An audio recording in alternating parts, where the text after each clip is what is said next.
Our organization represents families and young people across the state who are navigating behavioral health systems every day. And what we hear from them is both simple and urgent, and probably repetitive from what you've heard all day long.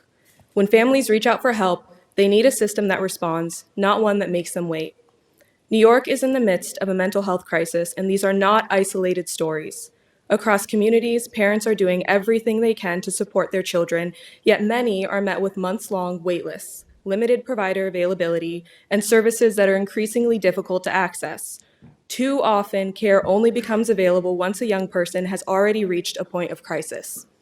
Providers want to meet this need, but they are struggling to keep programs staffed and open. Workforce shortages, rising costs, and administrative burdens are pushing many providers past what is sustainable.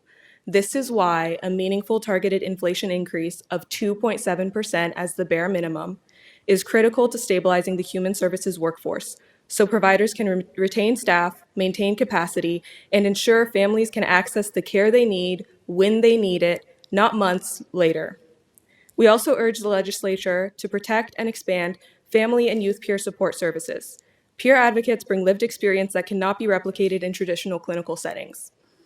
They help families navigate complex systems, reduce isolation, build trust, and often prevent the need for higher levels of care. These services are not only effective, they are cost-efficient and preventative.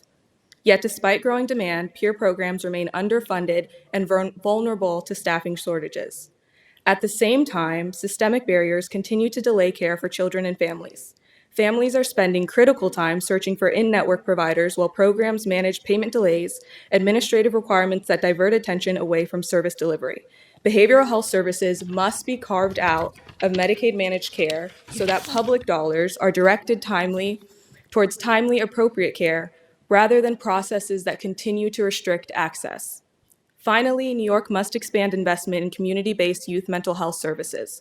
When families can access support early and within their communities, we reduce reliance on emergency rooms, hospitalizations, and more restrictive interventions.